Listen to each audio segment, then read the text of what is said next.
বন্ধুরা, আজ ভারতীয় দল দক্ষিণ আফ্রিকার দলের বিরুদ্ধে তাদের ওয়ার্ম আপ ম্যাচ খেলতে দেখা যাবে। তো বন্ধুরা, চলুন জেনে নেওয়া যাক এই ম্যাচটি কখন শুরু হবে, কোথায় আপনি এই ম্যাচটি দেখতে পারবেন এবং এই ম্যাচে কোন কোন খেলোয়াড় খেলতে দেখা যাবে। তো চলুন বন্ধুরা, ভিডিওটি শুরু করা যাক। তার আগে বন্ধুরা, এখনও যদি আমাদের এই ভিডিওটিতে লাইক না করে থাকেন তাহলে অবশ্যই ভিডিওটিতে একটু লাইক করবেন, আর চ্যানেলে নতুন হয়ে থাকলে চ্যানেলটি সাবস্ক্রাইব করে আমাদের পাশে থাকবেন। তো চলুন শুরু করা যাক।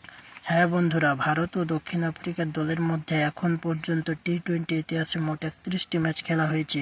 এর মধ্যে ভারত জিতেছে 18টি ম্যাচ এবং দক্ষিণ আফ্রিকা জিতেছে 12টি ম্যাচ। এমন পরিস্থিতিতে পরিসংখ্যান অনুযায়ী ভারতের পাল্লা ভারী দেখা যাচ্ছে। কিন্তু বন্ধুরা, এই ম্যাচটি কোনো অফিসিয়াল ম্যাচ নয়, এটি শুধুমাত্র ওয়ার্ল্ড কাপের প্রস্তুতির জন্য একটি ম্যাচ, প্র্যাকটিস ম্যাচ।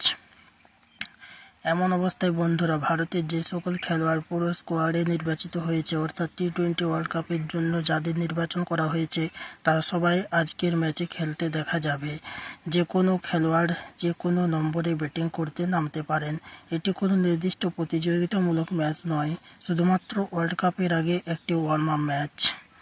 এমন পরিস্থিতিতে বন্ধুরা, এই বড় ম্যাচটি আজ DY পাটিল ক্রিকেট স্টেডিয়ামে খেলা হবে এবং এই ম্যাচটি আপনি সন্ধ্যা 7টা থেকে দেখতে পারবেন। এই ম্যাচটি আপনি টিভিতে স্টার স্পোর্ট নেটওয়ার্কে দেখতে পারবেন এবং জিও হটস্টার অ্যাপেও এই ম্যাচটি দেখানো হবে। এমন অবস্থায় বন্ধুরা, ভারতীয় দল তাদের এই প্র্যাকটিস ম্যাচে সব খেলোয়াড়কে সমান সুযোগ দিতে চাইবে, যাতে ওয়ার্ল্ড কাপের প্লেইং 11 এবং এই ওয়ার্ম আপ ম্যাচ থেকে প্রায় চূড়ান্ত সিদ্ধান্ত হয়ে যায়।